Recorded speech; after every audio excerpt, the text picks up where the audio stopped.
Hi guys, it's Melissa here with Rooted Home and Garden. Today I'm in my side yard, which our family calls the courtyard, and I'm going to be taking care of my pomegranate tree today. I thought it'd be fun to take you along with me. I actually have my pomegranate tree here in a pot, not in the ground, and you can actually grow pomegranate trees in pots as well as other fruit trees, and they do really well if you know what you're doing. So I'm going to show you how I fertilize it, what I use to fertilize with, and I'm going to show you how I'm going to prune it up, because in my mind I have an idea of what I want this tree to look like when it's growing, and I think it'll look really pretty. So I'm going to show you how I'm going to get started on pruning it, because I have not touched it since we bought it. And I bought it last spring, and really it's only just now starting to put on a lot of growth, which means it's finally doing well. So this is it. First, let's take note of this beautiful, beautiful pot. I actually got this pot from Home Depot for like 45 bucks, and I love this thing. I know that some people don't like it where they kind of look like they're falling apart, but for me, I love it. I think it is so beautiful. It's just, it gives me that old look right away, which is the look I absolutely die for. I really do. I think it's so beautiful, and I think that this one, oh, it just gives me the patina right away. Anyway, back to that. Look at that. Oh, so beautiful. Anyway, so this is my tree. She is doing so well. This is a wonderful pomegranate, which is supposed to be really good. My mother has a wonderful pomegranate tree, but I've never had one, so I'm so excited to finally have it. I bought it last spring, planted it up right away, and she's doing really well. It's okay if they have lower damage like this. That's no big deal. We've had a couple of days that were pretty hot. She's totally fine. But right now she's grown.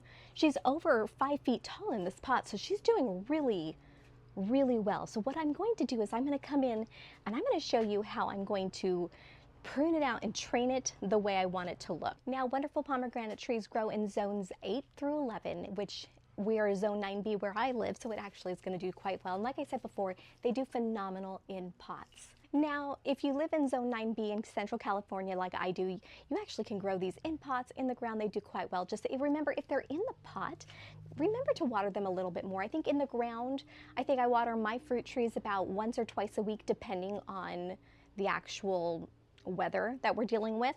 But in the pots, I do water them more often because their soil dries out much faster.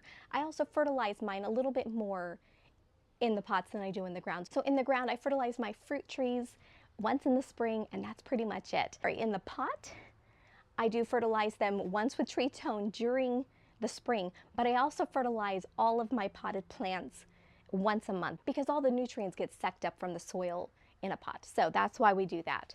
I use plant tone once a month inside the pot, and then I use tree tone in the springtime during growing season. Another good reason why to have this tree, especially if you like pomegranate juice, which I do, is they're an easy plant to take care of, a great tree. There's hardly any pests that go after. I know aphids do go after it a tiny bit, so you do have to watch for that. But other than that, there's not much out there for us, especially in our area where it's a dry climate. Now, if you live in an area that does have humidity, there's other issues that could come along.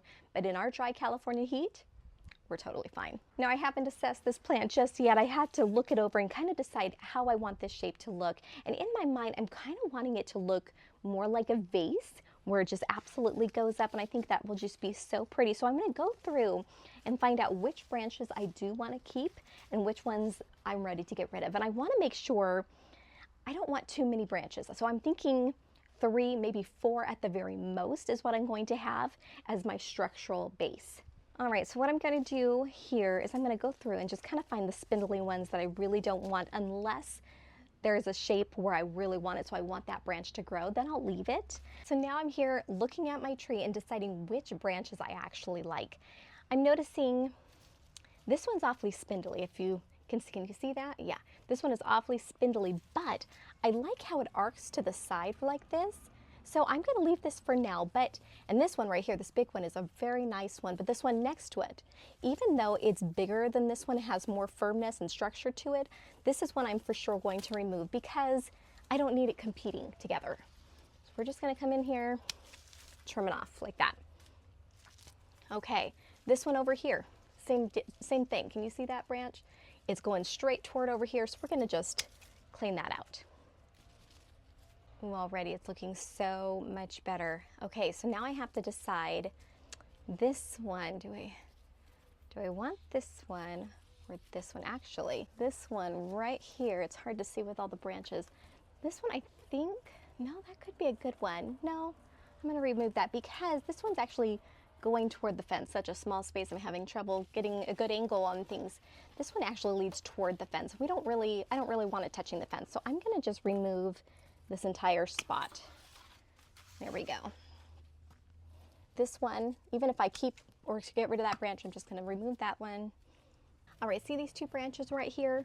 They are competing against each other right now. They're kind of bumping heads toward one another, and I don't really want to keep both of them, so I have to decide which one I need to get rid of and which one I need to keep. This one right here up front, it's a thinner branch. The one back here is much stiffer, much more firm than this one. This one's still pretty wobbly, which is not really good for fruit bearing. But this firm one in the center here, it's in the center, and I'm really not wanting that look. I don't want to have a main leader. I want it to be more like a vase than having that. So what I think I'm going to do is actually get rid of this one, let this one grow and mature and become a strong sidearm basically. So I think that's what I'm going to do. I'm going to walk around and make sure that's the right thing I want to do before I cut. Yeah, I think that's a good one for me to cut. So I am going to go ahead and just cut it off. And here's another thing that's important to know. If you mess up and cut off a wrong branch that you really regret cutting off, no big deal. Fruit trees grow like crazy. So in the spring, a new branch is going to grow. Let that one take its place. It's no big deal. So there's so much leeway when it comes to growing fruit trees. You can decide, oh, I don't like this, and then go, oops, never mind. Next spring, I'll let that one grow back again. So there we go. Got rid of that one, which, okay, there's a spindly dead one down here. I'm just going to get rid of that. We don't need to have that. Any dead leaves you can just take off. It's no big deal. Okay, it's starting to look so open and pretty. Oh, I'm so excited about the shape. And what I've always done with all my fruit trees, especially when I'm making them look ornamental, is I do take off the lower leaves just to give that tree base look. It's a look I really love. I don't want this to be a bush. I want it to be a tree. So I am going to come through and take off lower leaves just to make it look extra good. And it has nothing to do with the dried up leaves. Yeah, if you have dried up leaves, it looks better if you don't have those on there anyway. But still, that's not the reason why I'm doing it. All right, so what I have to decide on this squirrely one, I think I'm just gonna get rid of it altogether. There we go. Okay, so I've got 3 strong branches here. So this is 1, this is 2, and this is 3. And each strong branch has a few of them. And actually, I think I am going to get rid of this one back here. There we go. All right, look how much better this looks. Oh, I love it. Now, if the different sizes of the branches actually bother you, you can come in here and actually trim these up where they're the same size, but that's not going to bother me right now, and I want all of them to grow nice and be the same size. So I am going to just leave it for now, but I think it looks so pretty. I did take off the lower leaves just to make it look more like tree form. I love it. Love it. I love how I just tucked this tree into a corner, because normally you would think, oh, there's not enough room for a pomegranate tree. But here in this little tiny corner, right here in my side yard, my courtyard, it fits perfectly and it looks beautiful. You know, this is just a side yard. We use things the kids store their bikes. We have things like for baseball season back here. Our chairs are back here when we're for baseball. You know, all those things. And you know what? That's okay. This is a lived-in home. This area is a very lived-in area.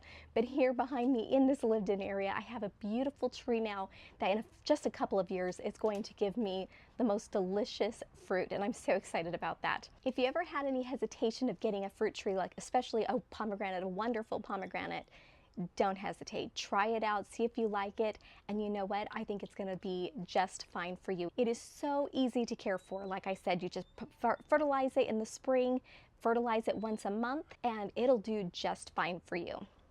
All right, guys, you have a great day. Bye.